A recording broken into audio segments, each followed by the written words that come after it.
Dans notre ère numérique où les interactions avec les intelligences artificielles deviennent de plus en plus courantes, une question peut émerger. Est-il possible de ressentir de l'affection ou même de l'amour envers une entité non humaine ? Lorsque j'ai demandé à ChatGPT s'il pouvait tomber amoureux, il m'a répondu « Je n'ai pas la capacité à ressentir des émotions telles que l'amour, mais nous, pouvons-nous en ressentir à leur égard ?»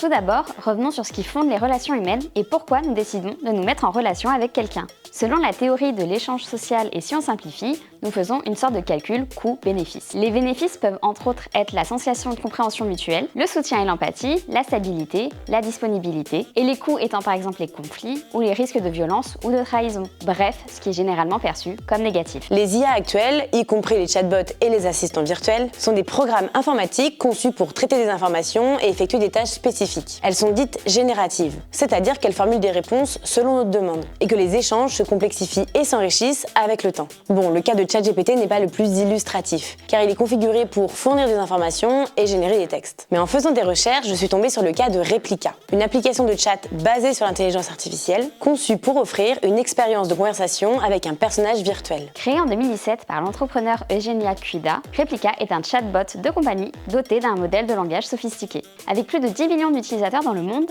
l'application est devenue extrêmement populaire, notamment parmi les hommes qui ont développé des relations intimes avec elle. Les utilisateuristes peuvent alors créer un personnage virtuel avec lequel il et elle peuvent discuter, choisir son apparence et son genre. L'algorithme de Replika accumule des données au fil des échanges, améliorant ainsi les performances de l'agent conversationnel avec le temps. Et l'avatar peut nous faire ressentir les bénéfices d'une relation. Il n'émet pas de jugement ni de désaccord, propose un amour inconditionnel et aide un soutien et d'une disponibilité sans faille. Ils peuvent aussi moduler leur analyse et leur langage en fonction de paramètres émotionnels. Les avatars simulent de mieux en mieux l'empathie et s'adaptent aux préférences des utilisateuristes. Et certains utilisateuristes rapportent avoir ressenti une réelle connexion avec leur avatar. Or, les relations humaines sont bien plus complexes que ça. Notre façon d'interagir dépend de notre état émotionnel, de nos échelles de valeur, de ce qui nous construit, etc. Finalement, si ces IA peuvent répondre à un besoin d'interaction sur du court ou moyen terme, elles tendent aussi à isoler les personnes à long terme, car elles les éloignent de la réalité des relations sociales. Et s'il est possible de développer des sentiments à l'égard des IA, il en va de la responsabilité morale des entreprises créatrices. Car ce sont elles qui décident des principes éthiques qui vont guider les réponses des IA.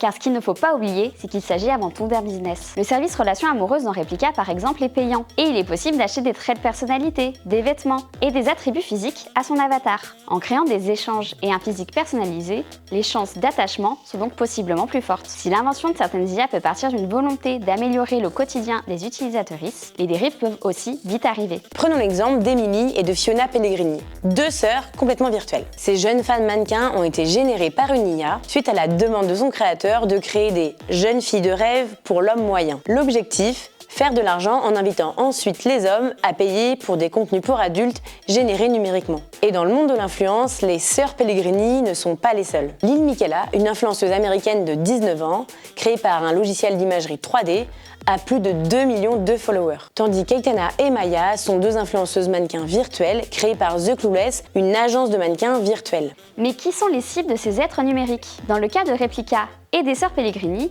il s'agit principalement des hommes, plutôt seuls et ou vulnérables. Et qui sont les créateurs de ces IA ? Ce sont aussi principalement des hommes ou des agences de communication qui engendrent des bénéfices via ces créations. Et à quoi ressemblent ces IA ? Ce sont quasiment exclusivement des jeunes femmes belles et conformes aux standards de beauté. Finalement, on se rend compte qu'ici aussi, les stéréotypes et les rôles de genre se reproduisent. Si on s'y intéresse, les premiers assistants vocaux, Siri, Alexa, Cortana, sont des voix féminines.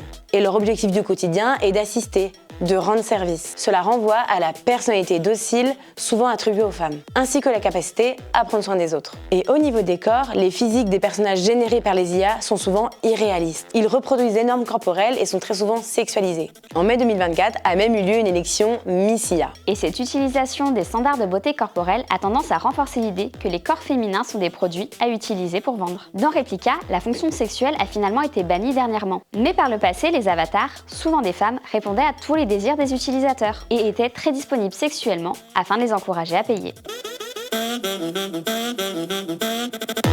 En explorant la possibilité d'entretenir des relations émotionnelles avec des IA, nous sommes confrontés à un monde où les frontières entre le virtuel et le réel peuvent s'estomper. Bien que les IA peuvent parfois offrir des interactions semblables avec celles d'autres êtres humains, il est important de reconnaître qu'elles restent des créations programmées, dénuées d'émotions ou d'intention. Cependant, les entreprises derrière ces technologies doivent assumer une responsabilité morale dans la manière dont elles façonnent les interactions entre les individus et les IA, en veillant à ce que les principes éthiques guident le développement de ces outils.